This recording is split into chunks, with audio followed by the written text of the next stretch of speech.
Hello, welcome to the Folk Center for International Business and our first forum of the spring of 2021. I'm Karen Brocious, Executive Director of the Center. We really appreciate you joining today's event to hear our distinguished speaker, Eleanor Beardsley, National Public Radio's correspondent in Paris.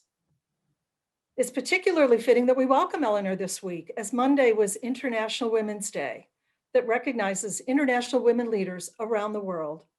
She's an integral part of NPR's Europe reporting team with thousands of listeners. Eleanor began reporting from France for NPR in 2004 as a freelance journalist and follows all aspects of French society, politics, economics, culture, and gastronomy. She has traveled extensively to cover breaking news throughout Europe, North Africa, Ukraine, Scandinavia, and more. From political elections, terrorist attacks, war and revolution, the migrant crisis, the debt crisis, among key events she has covered.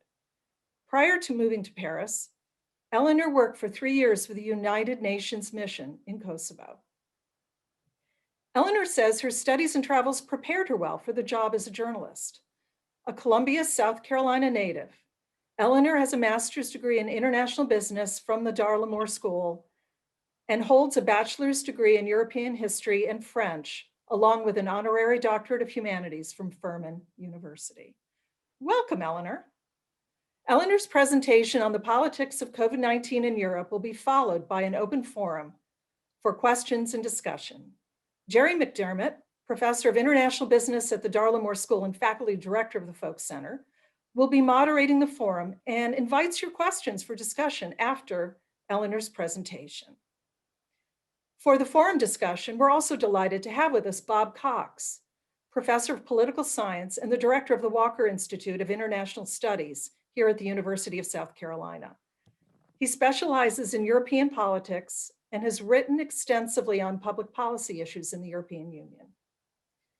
A few words about the Folk Center. The Center is the hub for global business education, research, and leadership at the Darla School of Business here at the University of South Carolina. The Center's mission is to advance leadership and ideas to help businesses and communities thrive in a complex and interconnected world. Internationally, the Moore School has a great network. We partner with 80 of the top business schools in the world to provide our students with unmatched global learning experiences. We're the place for innovation and leadership in international business through our partners in government, business, and academia. By focusing on the future, our students have and acquire the skills to become the next generation of world-class leaders. My thanks and appreciation to Governor and Rachel Hodges for their ongoing support of our forum series, and for Governor Hodges' leadership as chair of the Folk Center's Global Advisory Board. Our University of South Carolina partners on this forum, Andrea Hickerson and the School of Journalism, and Bob Cox at the Walker Institute, who share our international commitment. To members of the Center's Global Advisory Board who have joined us here today, and to all our faculty, staff, students, and alumni for their commitment to international business. It is now my pleasure to introduce the Dean of the Moore School, Pete Bruce, to greet you all, and who will welcome Governor Jim Hodges. Pete? Thank you, Karen, for that wonderful introduction and opening of this event. And I think it is so cool that I get a chance to meet Eleanor. And Eleanor, I'm delighted to meet you virtually. I have been in Paris a couple of times, but we have not yet managed to do it physically. One day. One day. But thank you so much. I kind of think of you as a twofer. And the reason why you're a twofer is because given who you are and what you do, to hear from you about what's going on in Europe, I don't think that there are many people alive that can do that better. And then to add to it, you're also a Moore School graduate, particularly in international business, which you know is one of the things that we've dominated for decades. And you are an incredible example of that. Thank you very much for joining us and for being with us. I must tell you this, Eleanor, that your drawing is actually pretty good because we have almost 400 people that registered for this event. And with that, we have about 100 alumni, we have about 80 from the public, we have 14 people from other academic institutions, we have, of course, a number of supporters and many Moore School faculty and students. And in fact, if you want to know who's listening to you here this afternoon, We move from presidents to professors, to partners, even to parents. We have CEOs, we have COOs, we have CIOs, we even have consultants. We have foreign service officers, we have finance directors, and we have finance managers. And then lastly, we move from state directors to senior managers to senior associates, and possibly the most important, to students. Because ultimately we are an educational institution, and for our students to have the opportunity to listen to you in the way that they are going to over the next while, to me is just a treat. And by the way, this is one of the good things that's come out of the pandemic. You are not jet lagged, you haven't had to travel. But thank you, because I gather it's about 10 o'clock at night where you are, right? But Yes. sort of being a journalist, I suspect you're better at night than you are early in the morning, but of course I'm just teasing on that. We appreciate you being with us. I want to just thank Bob Cox for his incredible support and for being with us here today. The School of Journalism also, as Karen thanked. And it's now just my pleasure to introduce Jim Hodges. Governor Hodges is a well-known personality here. And Eleanor, given the fact that you're from South Carolina, you know who Jim Hodges is. The only problem that Jim has is he did a BSBA at Davidson and not at the Moore School, but we'll get over that. He, of course, has a law degree from the University of South Carolina. Jim, thank you to you and Rachel for the incredible support you give to our school. And it's all yours, my friend. Have at it. Well, thanks, Pete. I'm actually sitting over on the horseshoe, so I'm on the most iconic part of our campus. I'm happy to join today. Just a quick word about why Rachel and I do this. First, I've really enjoyed my relationship over almost 35 years with the Moore School in one fashion or the other. And I think what the Moore School does and what the Folk Center in particular do are incredibly important, not just to the university and its alumni, but to the greater South Carolina community. It's a vitally important institution to our state, and I think one of the real assets that we have. And the Folk Center has allowed us to talk about international issues. For those of you who have joined before, I think you probably know that Rachel and I have put some resources into these speaking engagements, in large part because of my frustration over the years at how policy leaders in the state and in the country, for that matter, don't seem to understand business. And frankly, business leaders don't seem to understand policy. And I felt like these forums provided a chance for business students and business leaders to hear about major policy issues that have an impact on their business. I think it's very instructive and helpful for both groups to have these type of forums. So we're really thrilled. I am thrilled, and Rachel was thrilled to participate in this. France is a country where there are identity issues, immigration issues, education issues. We obviously don't have any of those in the United States, so I don't know what we have in common. But I am really anxious to hear Eleanor's comments today about not just the struggles, but the opportunities in France and the EU, and some of the unique things that have happened there during COVID, and frankly, some of the things that are quite similar to what's happened in the US. With that, I'm going to turn it over to Karen Brocious to move the program along. Karen? Thank you so much, Governor Hodges, and we appreciate your leadership on the board, and we appreciate your support. It's now my great pleasure to turn the program over to Jerry Mcdermott and to the main presentation. Jerry is the Professor of International Business and the Faculty Director of the Folk Center. Jerry. Hi, everyone. Thank you for joining us once again for a Folks Forum discussion on some key issues in the world. Before we begin, I would just like to remind everybody that we are using Zoom webinar, and therefore, if you look at your screen in the bottom, there is a Q&A function. We ask that you supply your question. You write your question or comments on that Q&A function, and then I will receive it with my team, and then we will channel those comments and questions to Eleanor Beardsley, and if appropriate to Bob Cox. So just remember, the Q&A function is important to communicate with us. Last thing is, we want to let you know that in April 15th at approximately 4 p.m., we will have another Folks Forum, and this will be with Professor John Paul McDuffie of Wharton, and he's also the director of the program on vehicle and mobility innovation there. And he will be giving a talk on his new approach. He calls it the post-pandemic strategy, how to reconcile resiliency and efficiency in your company. And we'll be joined also by two people really from the real world and our board members, Al Langto of Lenovo and Romain Seguin of UPS for that panel discussion on resiliency. So it'll be quite interesting, especially invaluable for the Carolinas, manufacturers and logistics professionals in the Carolinas. All right. Without any further ado and delay, let us turn it over to our dear alum and local lady, Eleanor Beardsley. You heard it all. You probably are all familiar. Very anxious to hear from her. We should say that, as many of you know, we had planned on an in-person talk with Eleanor visit for a year ago approximately, and then COVID came and wiped that out. We're so happy to have her here for this occasion, but we also are planning to have her back in person, real, hopefully at the end of the fall semester, to have another forum on Brexit and some other issues around Europe.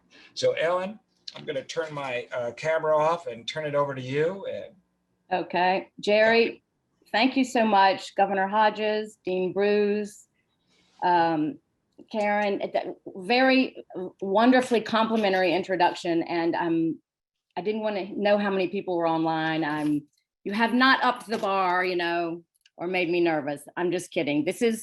I'm so pleased to be here, back speaking with South Carolinians, back, talking with my people. And this is such a fascinating topic because this is, as we know, the only time that the entire world has gone through the same thing at the same time. And so it's always fascinating and also important to hear how other areas of the world dealt with this pandemic. So I'm going to tell you about what it's been like to be in Europe over the last year. Okay, the COVID-19 pandemic is the biggest crisis in Europe since World War II. That's a fact. And it's been fascinating to see how each country has dealt with it, but also how the EU has dealt with it. And I can tell you that no one saw it coming. Yes, we were watching it in Asia, but I think most people just thought it's going to stay there, but it didn't. And people were so unaware, and I think nothing illustrates that better. I've prepared some slides to show you today. So let me share my screen. I think it'll be more interesting than just listening to me. Bear with me. We have all had to become experts in Zoom, right? So the first slide I want to show you. All right, so Europeans are seeing scenes like this, right? In China. And you do have people warning this could come to Europe, this could come to the world, the entire world, but nobody believed it. And we have no better example than the French health minister, because while we saw those images, we saw the French health minister. What did she do? She quit her job as health minister and ran for mayor of Paris. She campaigned. So there she is campaigning on President Emmanuel Macron's ticket. Okay, she didn't win, and she got, I think her reputation is pretty much destroyed. There's someone who defaced one of her campaign posters. She says, "I don't care about your health, just vote for me for mayor. Big kisses, Parisians."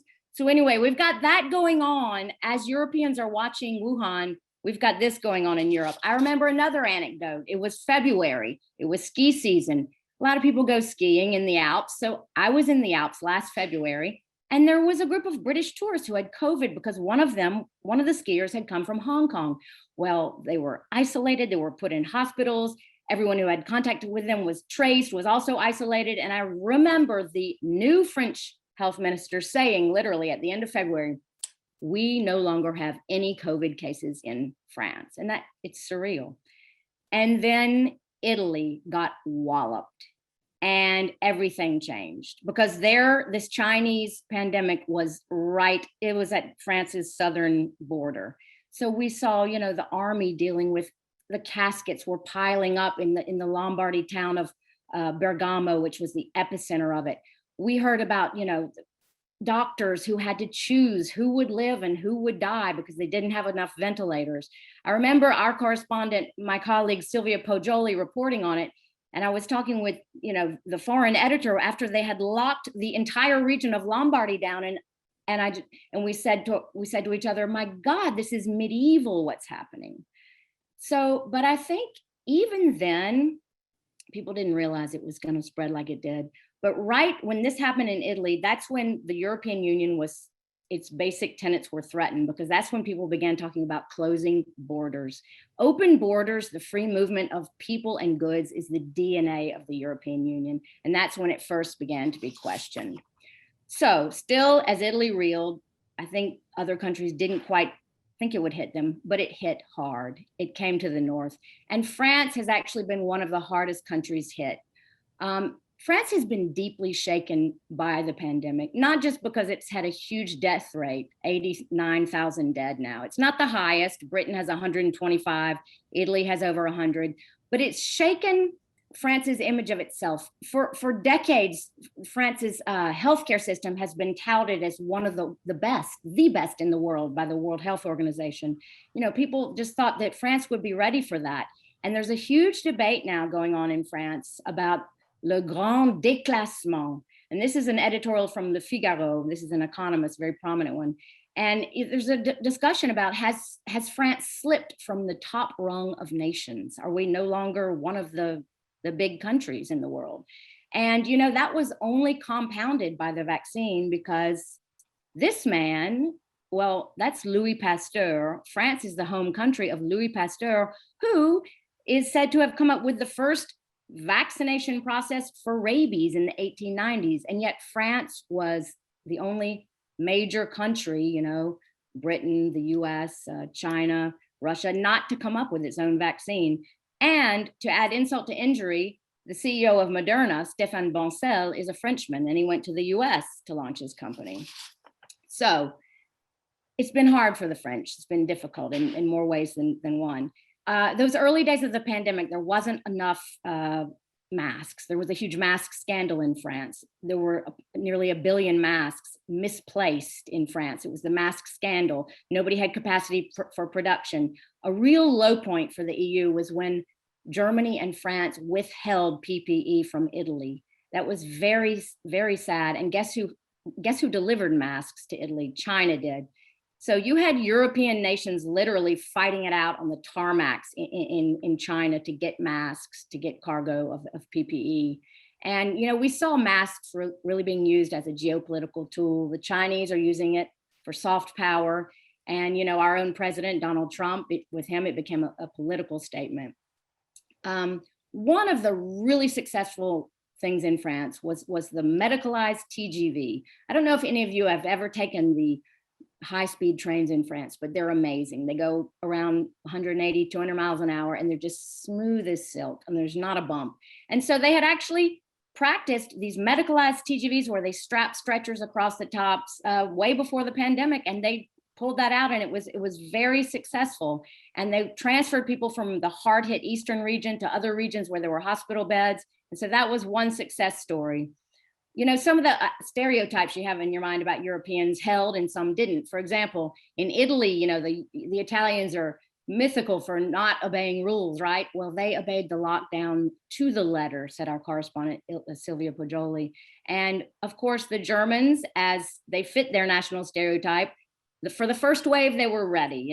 They organized, they traced, they tested, so they were not so hard hit by the first wave. They were hit by the second wave now.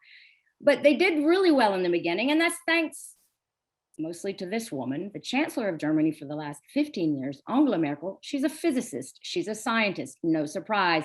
I remember early on her making these shocking speeches talking about there's going to be, there could be 100,000 dead in Germany and across Europe, hundreds of thousands, and people were just stunned, but she did that.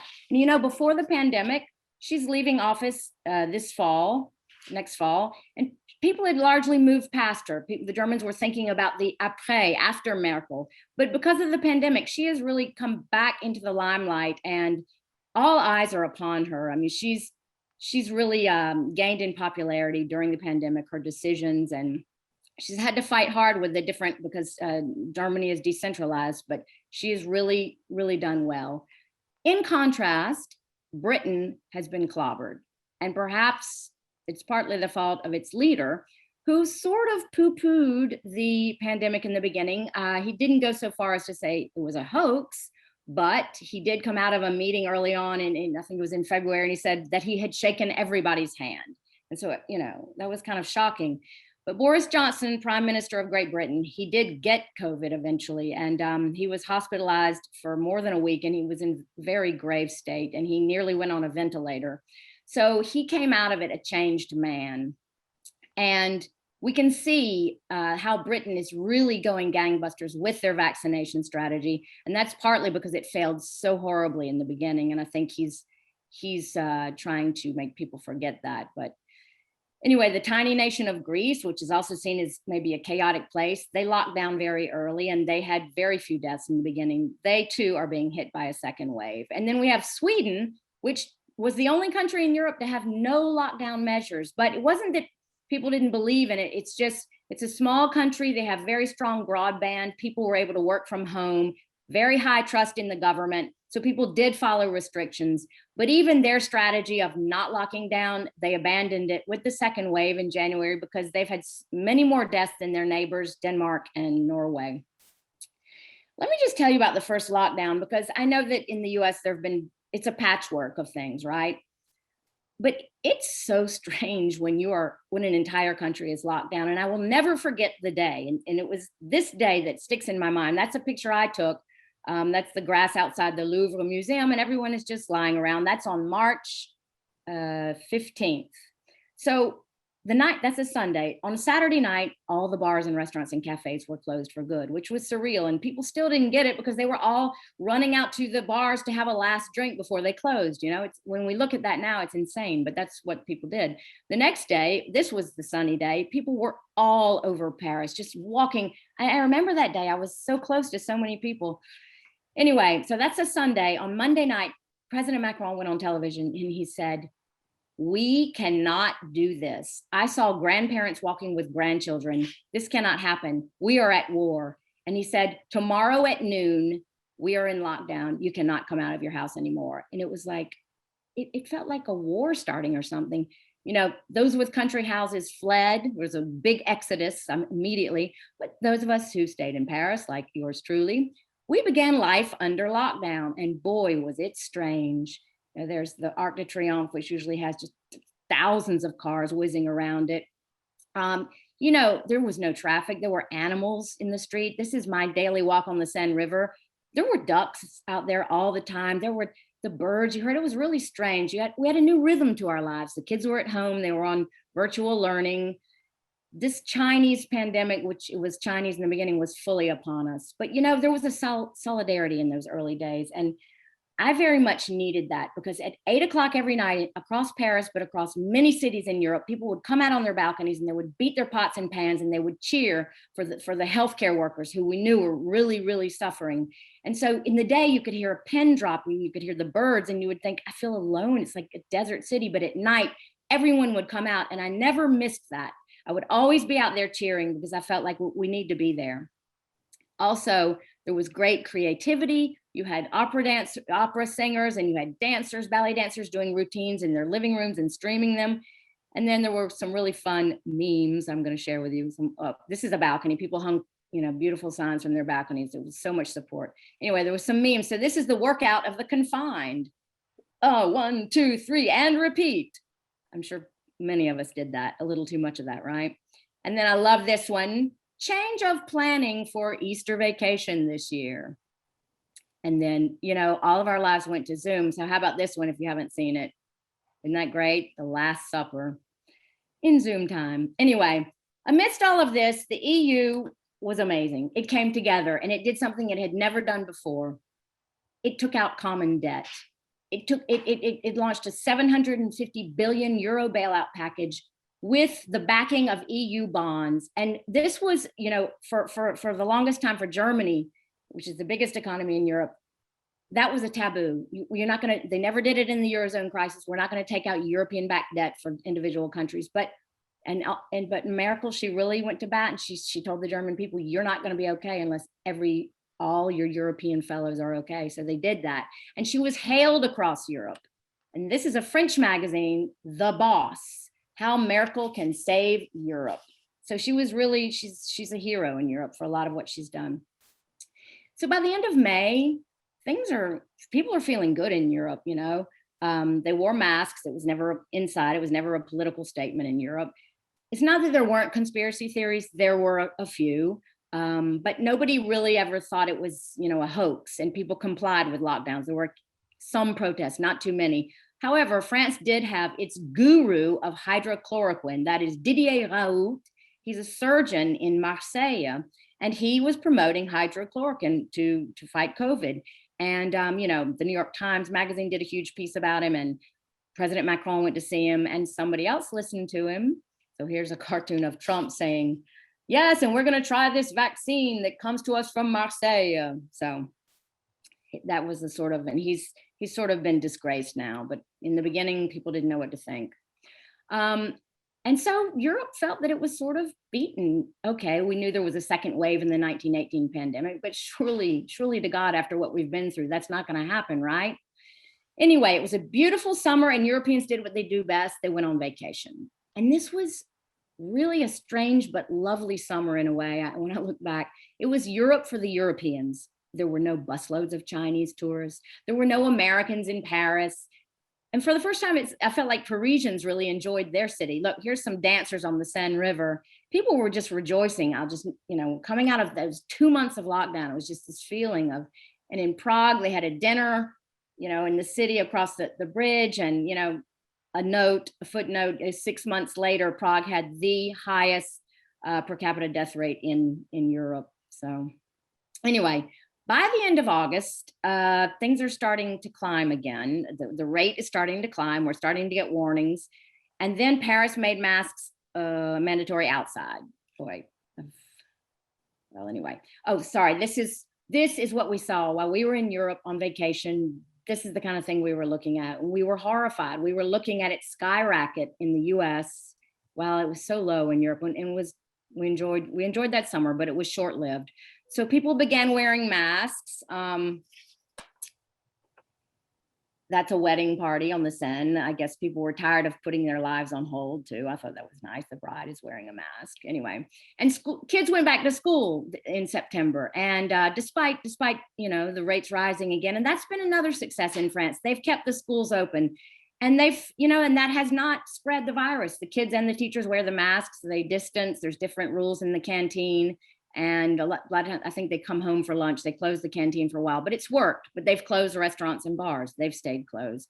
Of course, you might have heard of the magazine Charlie Hebdo that's always so controversial. They had a rather black cartoon about it. So it says, will they finish out the year?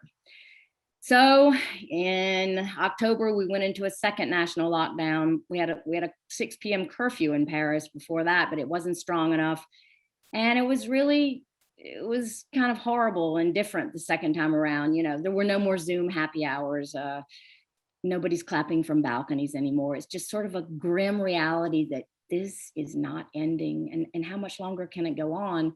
And I found out the big difference because I did my daily walk on the Seine. I had to have my little official paper. You had to fill out, you know, what time you left your house. You couldn't go more than half a mile from your house. And I was stopped many times by the police checking that paper. But the difference between a spring lockdown and a fall lockdown is 3 hours of daylight. I found that out. Anyway, the EU closed its external borders. No ski lifts were open in France. Sorry, I've gotten ahead of myself.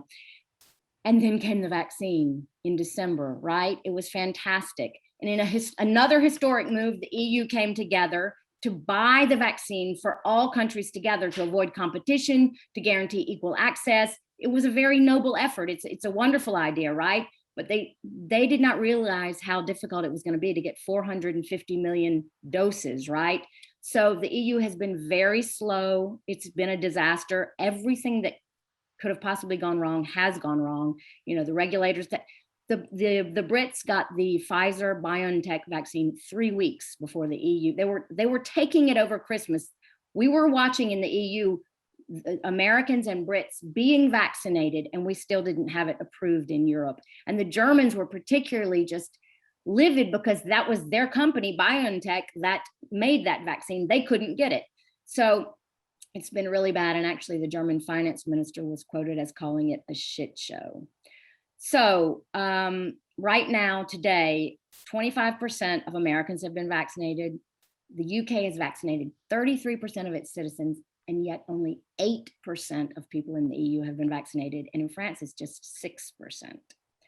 So, of course, all of this is going on with the backdrop of this, Brexit. So that's a French newspaper. He's diving off of the European Union. So everyone in Europe, of course, thinks it's a disaster. But as of January 1st, Britain is officially out of the EU. And of course, Boris Johnson is using this. And now this has nothing to do with vaccinating, because they wouldn't have had to be with the EU they could have done their own vaccinations anyway, but he is milking it to the hilt, saying, it's because we're unshackled from the EU that we were able to vaccinate so well. So he's really touting that.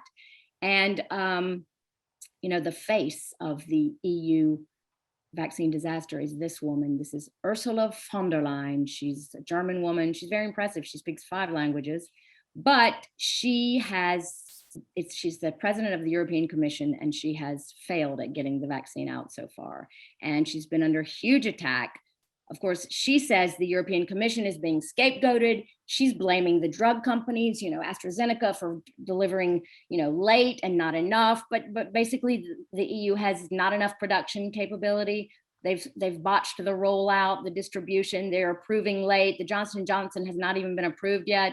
It's been a disaster. So here's a cartoon. So Brexit has also been a disaster. There is food piling up in the ports that is rotting in Britain. There's empty shelves. There's import and export taxes that people don't even understand. So, but here you see them blaming each other. There's Ursula von der Leyen saying, our shelves are empty and I blame you, no vaccines. And he says, our shelves are empty and I blame you. So there's been a lot of that, just the blame game going on. Anyway. So at least some people are still keeping their sense of humor about it, right? This is from, I don't know, a month or so ago, but they're counting the vaccines, 4.2 million in the US, Britain's almost 1 million, China 4.5 million, and France has Morissette. Well, Morissette was the first woman vaccinated, so. But it's been really bad. And in France, it's been compounded by the high rate of vaccine skeptics. I mean, there's a huge problem in France. 40% of the French today say they're not going to get vaccinated. I mean, but the government has not been good on messaging. A couple of weeks ago, there were doubts about the AstraZeneca, and Macron even said it was ineffective for people over 65. And then the government switched back and said, no, we were wrong. It is effective, but it just creates doubts. So it was an ambitious strategy. Here's a headline from Le Figaro from this week. Europe plunged in the big vaccine disorder. And it says, Israelis equipped with a sanitary passport are going back to normal life. And so there's a lot of anger in Europe about this right now. There's just a race right now to try to save the summer. They're trying to just save the summer, get people vaccinated, and that's what's going on here. In France, we still have the 6 p.m. curfew. You've got to get to the grocery store by 5:15 when they close the doors, get all your shopping done, get home. Some regions have been locked down on weekends, but Macron is trying to avoid a nationwide lockdown.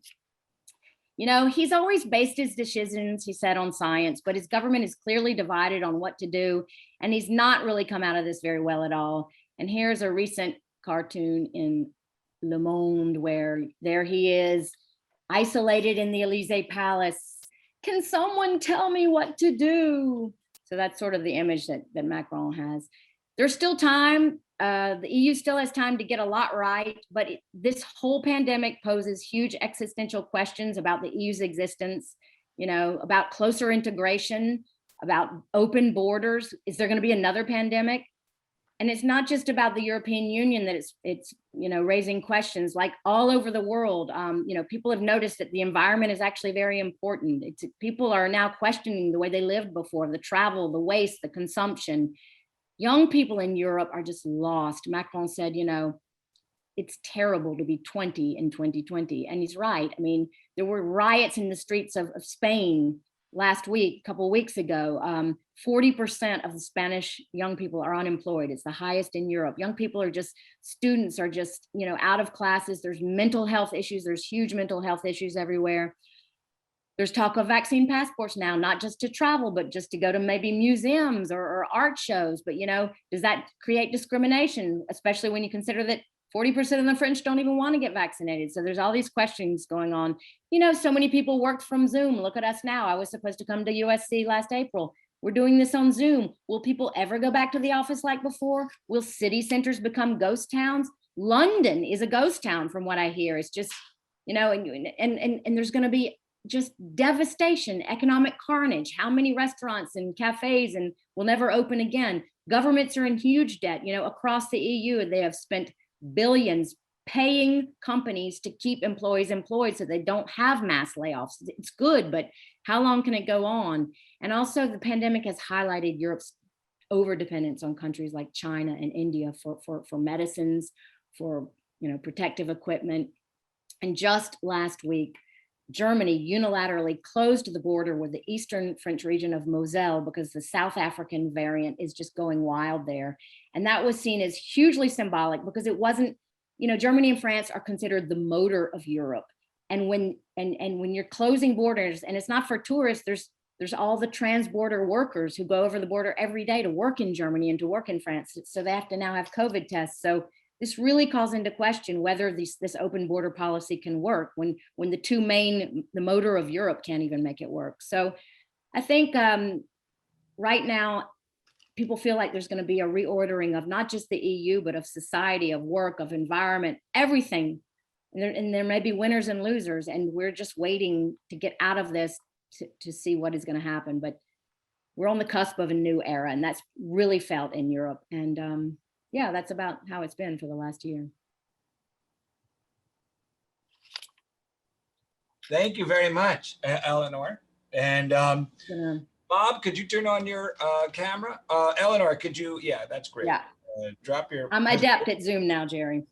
Right. Okay. I try to learn every day. So right now, I'd like to bring in our one and only Professor Bob Cox, the director of our Walker Institute for International Studies. And Bob is a very well known, as we call him, a Europeanist in his studies. And Bob's going to give some commentary and kick off the Q&A. We're getting lots of good questions in our Q&A function. Please continue with those questions and comments. And Eleanor, we're gonna, just to get you ready, we definitely have viewers from literally all over the world. Oh, wow. Okay. Yeah. Bob, go ahead. Well, great. Thank you, Jerry. And thank you, Eleanor, for just a fabulous presentation. It's so wide-ranging and insightful, and it reminds us how much ground we've covered in adjusting to this new reality. Yeah. You really did a fantastic job of reminding us of the learning curve we've been through in all of this. I prepared some remarks simply because I was trying to anticipate what you might say, and I'm glad to say that you did prompt some things that I wanted to pick up on. One is this existential problem that the European Union finds itself in. And as you noted, it's a crisis. It's a healthcare crisis. It's a financial crisis. It's an integration crisis, and it comes on top of a bunch of other crises. The EU just seems to be in perpetual crisis. It's got its Brexit crisis. It's got its democratic deficit crisis. And so there's this constant complaint about whether the EU can survive into the future. I want to frame kind of a hopeful note on that and do so by being a little bit wonkish. The way people like me talk about these, scholars who study European integration talk about it. And one of the prevailing assumptions of a number of people is that the way the European Union handles crises is actually through kind of a lag time. So it confronts a crisis, it comes up with an answer to a crisis, but nobody can agree that this is the best approach to the crisis. And then a few years later, they confront another crisis that looks very similar to this one, and they pull off the shelf the solution that they had before and apply it in this later instance. And that seems to always push the European Union just a little bit further. I'll give a couple one example, and then see how this might, and then speculate on what this means for Europe today. So in the 2007 financial crisis, and you noted this in your presentation, the EU was in a mess. It had the euro in particular as a currency was in a mess because it had countries like Greece and Italy whose budget deficits were putting a lot of pressure on the euro, and countries in the north, the Netherlands and Germany, that were saying you have to impose austerity in order to respond to this. And within the Commission, they came up with a very clever idea, and that was to mutualize debt, basically, and so to offer debt instruments through the European Central Bank. But that was an idea that the member states weren't ready for, and so Germany said no. The northern countries said no. They wanted to continue to issue debt and get favorable rates of return because they had stronger economies. They didn't want to express solidarity for Greece in this way. Right. Right. So we come a few years later, and now we've got this healthcare crisis. And here that mutualization of debt instrument comes back. Yeah. And so it was a response to a crisis that there wasn't solidarity for at the time, but the idea never quite went away, and it pops up again at a later point. So let me speculate about what this might mean for the European Union going forward. As you noted, this is a big mess of a crisis for the European Union. It really has undermined solidarity around the question of the free movement of people. We see countries closing borders, Austria, who won't let lorries in from Hungary, the Czech border being closed, the Polish border being closed to transit onto the Baltic states. And suddenly they put paid to this idea of free movement of people, or the Schengen zone and all the other implications of that. But it's also pointed to the dilemmas of not having a collective registry or collective response to these sort of problems. The vaccine rollout is a good example. The variations in responses to lockdown restrictions. And what might happen is that we might see a groundwork being laid for something that might empower maybe a European Center for Disease Prevention, because there is discussion about boosting this as an agency. Mm-hmm. So this is where I'm being kind of wonkish about it. There are little bureaucratic structures that get put in place. They say, oh, well, we need more information at a central level. So the European Center for Disease Prevention and Control, that they need to have a bigger budget. And then maybe the next time something rolls around, they'll be prepared with something quietly being done now in response to the crisis that will put them in a better position to handle a later crisis. And I can't predict exactly how many years that's going to take, but that's my thought on this existential problem. I wanted to end by posing a question for you.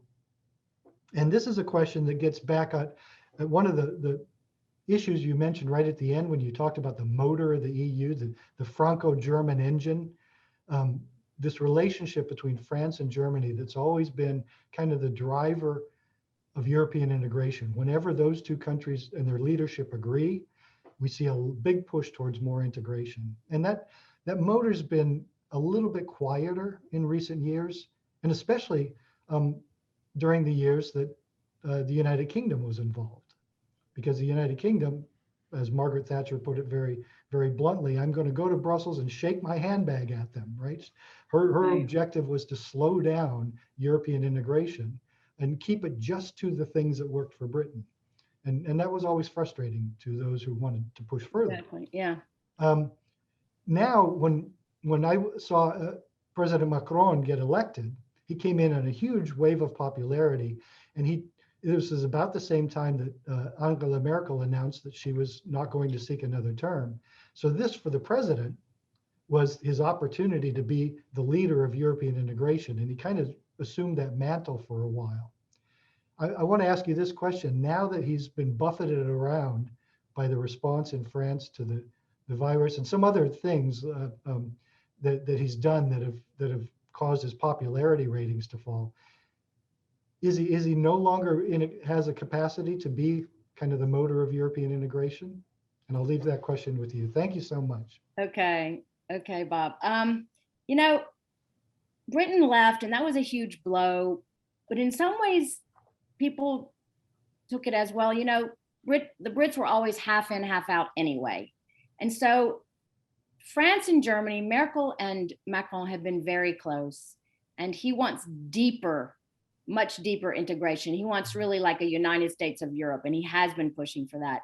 And I feel like they were on some sort of track for it. You're right, they've been buffeted by so many things, populism with the Brexit vote, and then the illiberal states in the East, Poland and Hungary. But I feel like, you know, Merkel and Macron were really together onto this, and then came the pandemic. So he is still seen as Mr. Europe, but he can't do it alone. France needs Germany. Germany doesn't want to lead because of their experience in World War II. They need France for cover, and France needs the power of Germany. So they need each other. But now we have a situation, we're coming out of the pandemic, and Merkel is going to be leaving office this fall, and Macron has an election next spring. And everyone's talking again in France about his opponent's going to be the far right again. So I feel like it's not going to happen now, but I feel like he is still seen as Mr. Europe, but people are now questioning, can Europe really do this? In light of what we've seen with the pandemic, there are a lot of questions. Is it possible really to open all these borders and to have this free movement?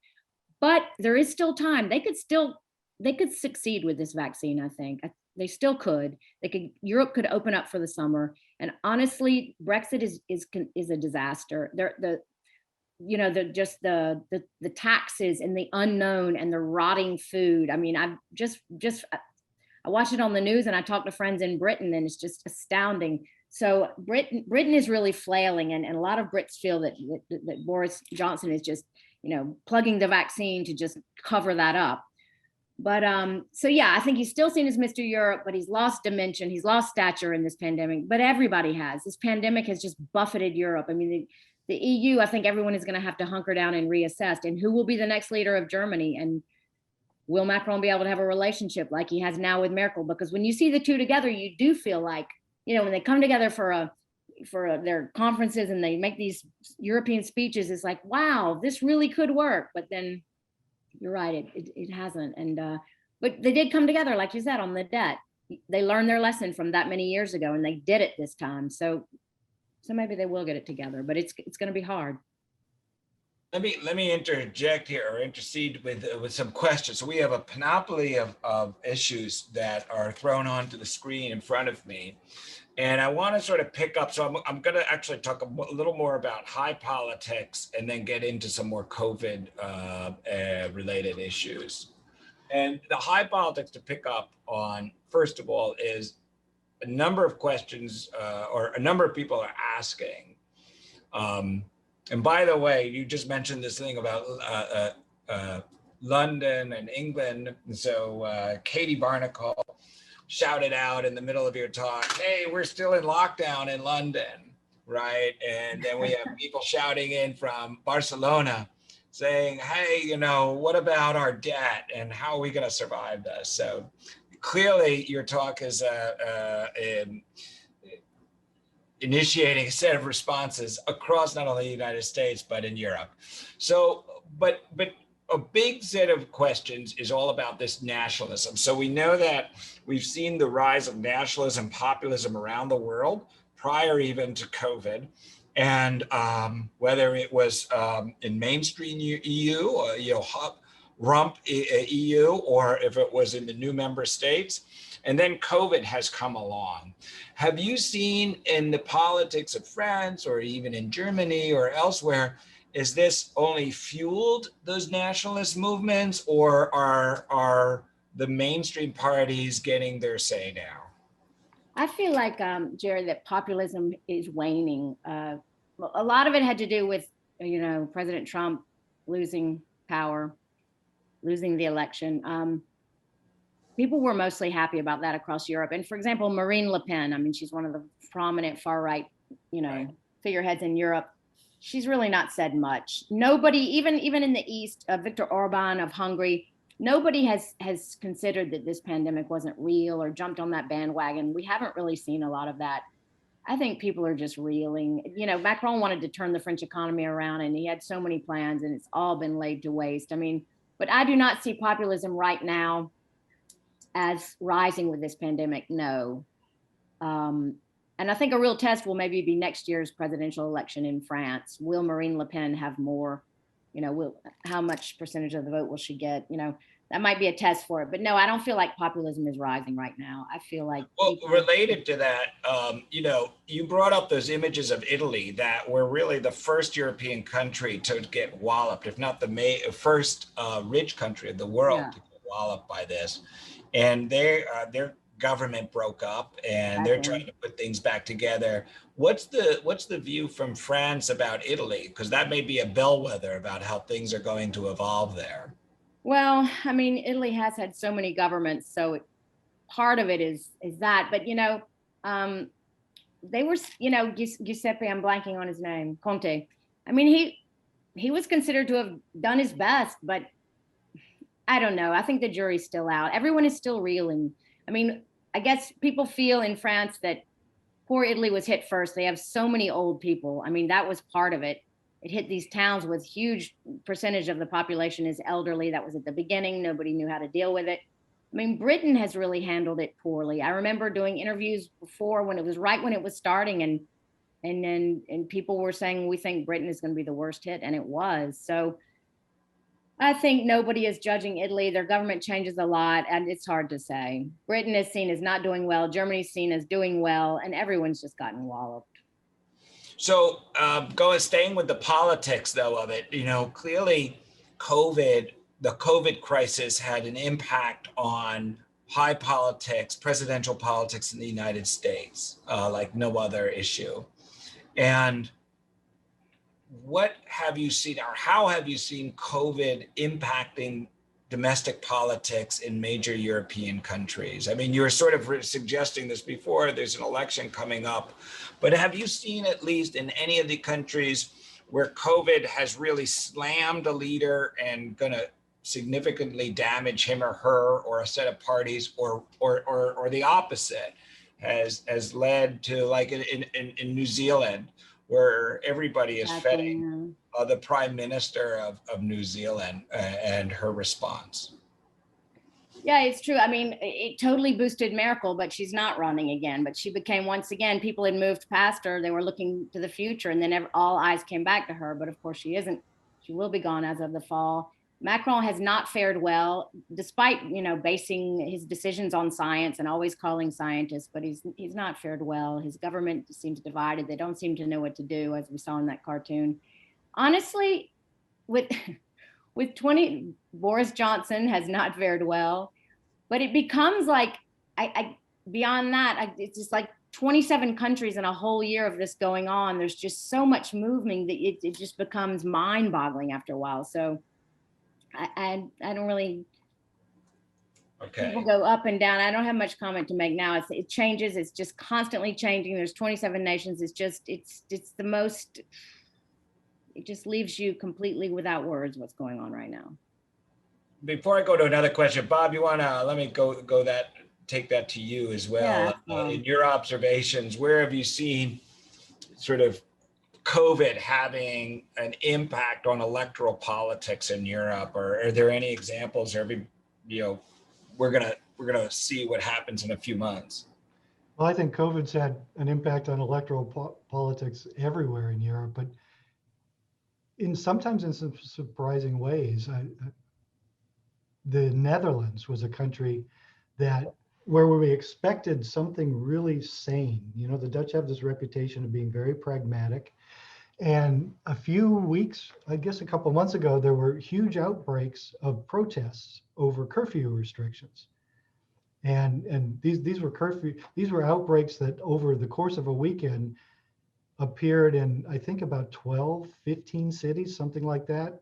Police were out with water cannons spraying, and they were looting stores. It looked like something that we saw in the United States over Black Lives Matter protests during the summer. I mean, it was big, violent issues. And for me, it was surprising.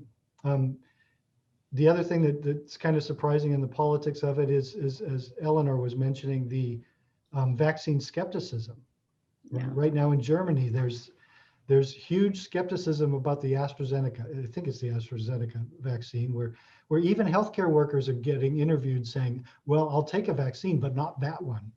And I find that surprising, because we sort of expect that sort of anti-science attitude in the U.S. We don't expect it quite as much in European countries, and so it's surprising to see that. And to bring it back to your question, this does bleed into electoral politics in many interesting ways. Right. Bob, you actually bring up two issues that are very present on our question board. Let me skip to the latter one. So many questions are coming up about this issue of vaccine skepticism and the vaccine problems. So Eleanor, I want to ask you a two-part question. Take notes, get ready. One is, you know France the best, but you could talk about any country. France is known far and wide of having an amazing health system. Okay, this is a broader one on the vaccine than just the vaccine. And we know that, and it's a beautiful, broadly available for everybody. And we've seen real clear, and you mentioned it, real clear stumbles by France in terms of PPE, supplies, coordination. And then in this vaccine rollout, France one time was very well known for the pharmaceutical industry. So I guess the first question is, how have the French or other countries processed this? How do they explain it to themselves? And then what are they thinking about doing anything about it? The other question related that people are asking about is this vaccine skepticism, and where is it coming from? Is this something that has been discussed in France broadly, that there's this, we didn't realize that there's this broad cultural skepticism of certain types of medications? Or, does this go back to the GMO type of gene, skepticism of gene manipulation and things like that? Is this a new social movement that's been going on? Yeah. Anyway, so those two questions. Yeah, it's very strange. 3 years ago, I did a story about measles, huge vaccine skepticism in France with measles, the measles vaccines. It was already there. And Right. with this, and it's hard to say why, that maybe individualism, mistrust of the government. A lot of people didn't trust the government because, first the government said, don't wear masks. They don't do anything. And then they had to wear masks. And I've been amazed by when Macron talks on TV and the way he talks, he's like, we've looked at this scenario and that scenario and these numbers. For me, it seems good. He's based on science. He sounds kind of like Fauci, but so many people think, oh, they're lying to us. So I don't know, there's a huge mistrust of government. So with this COVID vaccine, of course, people said, no, they came up with it way too fast. That's not possible. And so it all sorts of plays into that.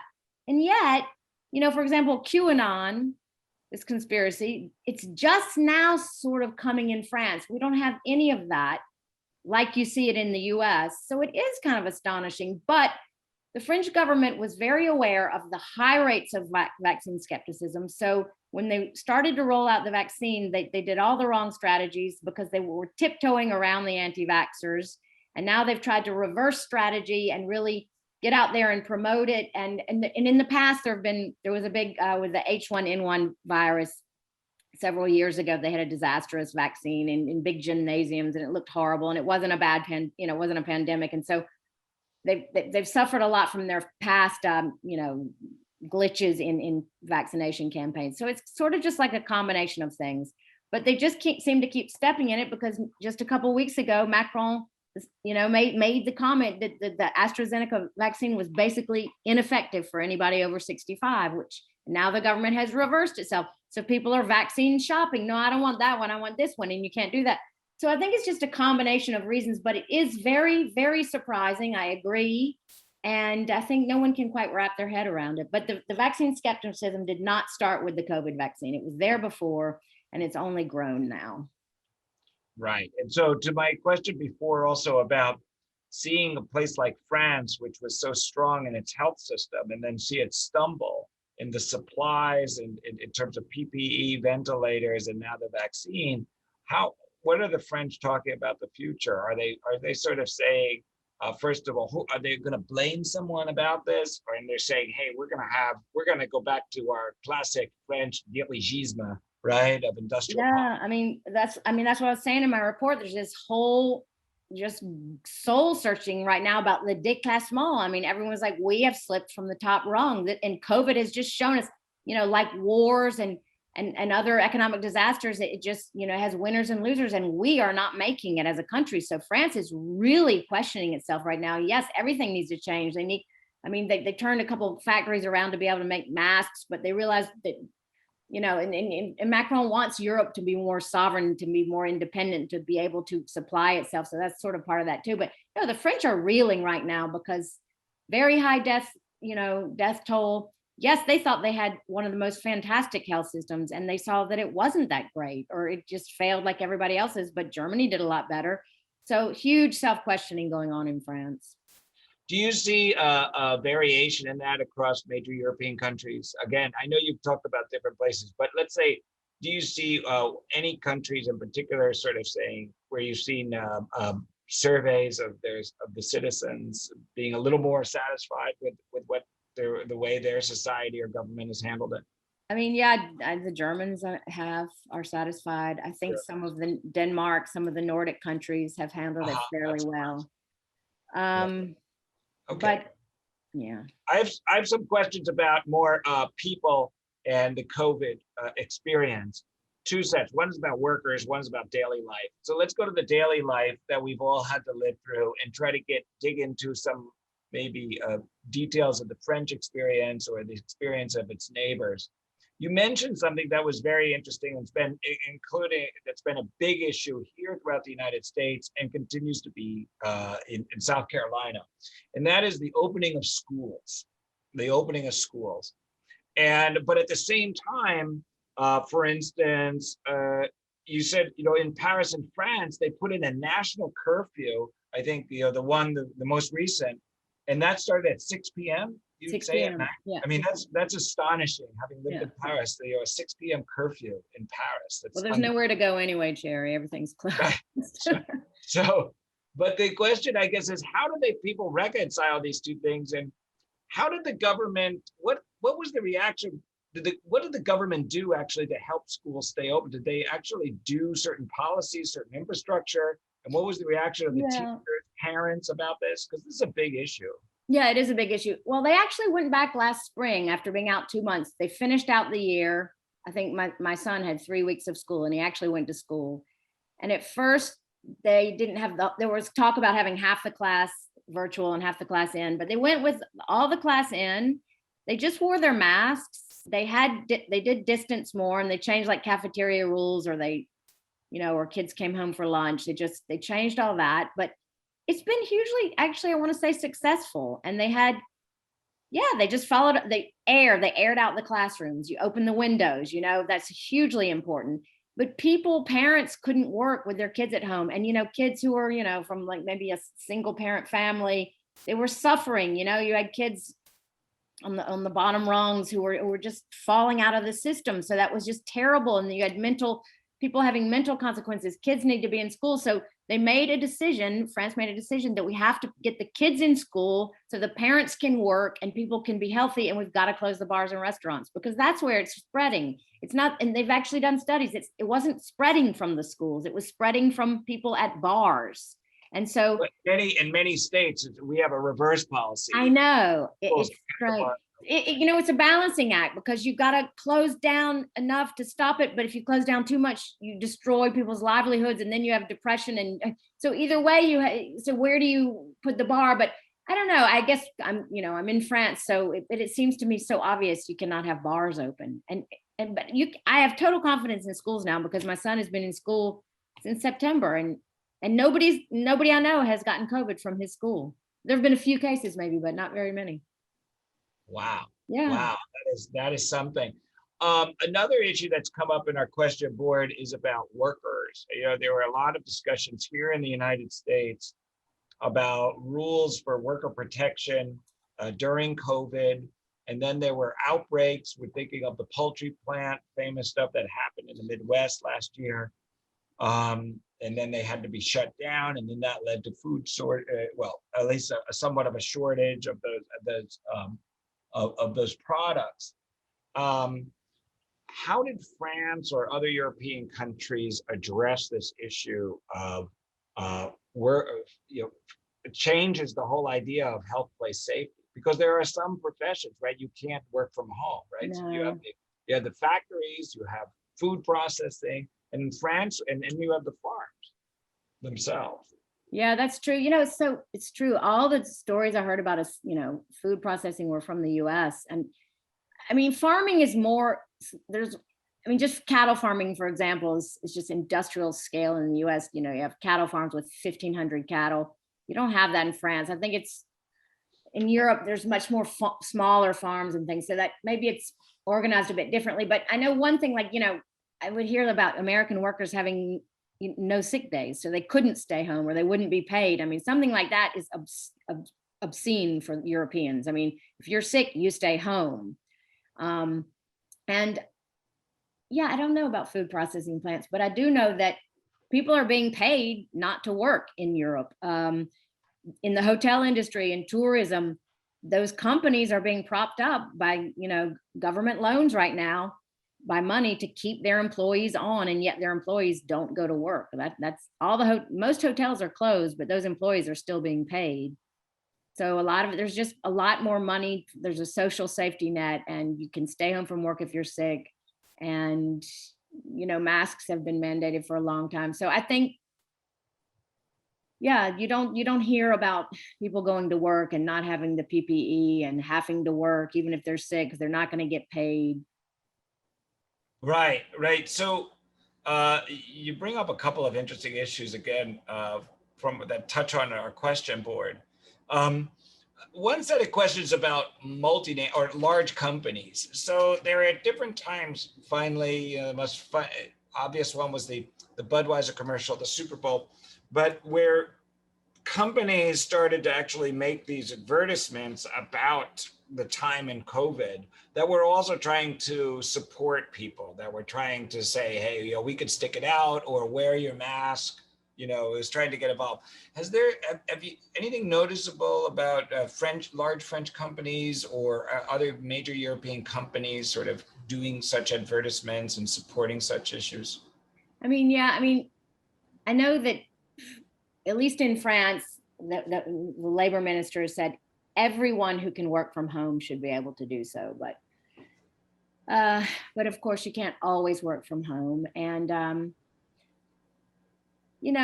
it's been a collective effort in Europe. I mean, there has not been this skepticism or this, you're saying the American companies are on board with that, but from the beginning, there was never a huge, this element in society that questioned whether this really was happening or whether it was real.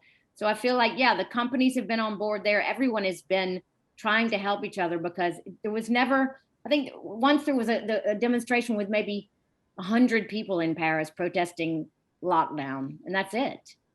And the French would see on the nightly news people, storming or not storming, but in Michigan, or in front of these state capitals, open up, and it was just it was the most foreign thing to Europeans. Nobody got that at all. Well, there's another set of questions about the change in administration and the view of Europe or France, but Europe in general towards the United States. So now there's a new administration, and one could say we don't have that those sort of attitudes will subside in the United States. The American partner is back. But what is coming out of this, both the COVID experience, going into the vaccine experience, and also now with a new administration, what's the feeling around Europe about how reliable the United States is as a partner? Oh, yeah, just completely reliable now. And COVID is just one more issue. It's like everyone's sort of breathing a collective sigh of relief that sanity has come back to the US. I mean, it was first of all, Biden's reaching back out to his best allies and transatlantic partners, just in everything, every subject, every tone. And COVID was just one, another one of them. All of a sudden we see a mask mandate in the US. We see, a package with help for people, akin to the European styles, social systems to help people in such disasters. It's just part and parcel of this whole feeling that, America has just gone 180 degrees, and that's the America now is the America that most Europeans love. Okay, so we're almost towards the end of our time. We're going to talk about a little bit about what you think is going to happen over the coming months, and I know your crystal ball works so well. If you could, in terms of all the stumbling and fighting going on, what are they saying in Europe about at least core Europe being largely vaccinated by the summer? That's what they're pushing for. There's real warnings that if Europe doesn't catch up to, what the UK and what Israel and what the US even is doing, that the economic damage is going to be triple fold if people cannot open up this summer. I think everyone is just focusing on this summer. There's a huge drive across the EU to get vaccinated by this summer. And so they think they're going to try to have, even with vaccines, a tourism industry? Yes, that's what the hope is. Yes. And they've just got to get a lot better than they are now. Yes, there's got to be. And I think you're going to be seeing governments trying new strategies. The French government at first was trying to stand back because they didn't want to excite all the anti-vaxxers, saying, look, the government is making you get this thing. So they were really hands off, but they realized they were way too hands off, because literally when there were millions vaccinated in Britain, there were literally like 40,000 vaccinated in France. This is back in January. It was, and then so I think there's going to be real focus in the next months across Europe to get to roll this out, to get production up, to get, Italy just blocked AstraZeneca doses from going to Australia. So they're already, because people, so that's, export controls, that's kind of controversial, but I think that every government in Europe is going to be really, really focused on getting people vaccinated and changing strategies and really getting going. Do you see them blocking within the EU? Or do you think actually it's just going to be EU or non-EU? Ursula von der Leyen, in one mistake, wanted to block. Britain had pre-ordered many more doses of the vaccine, that was the Pfizer vaccine, which was made in Brussels, and she wanted to block that. But that it's very complicated. But the whole Brexit question with Northern Ireland, they don't ever want that hard border again between Ireland, that is in the EU, and Northern Ireland, that is in Britain, because that was where the troubles were, the IRA and all that.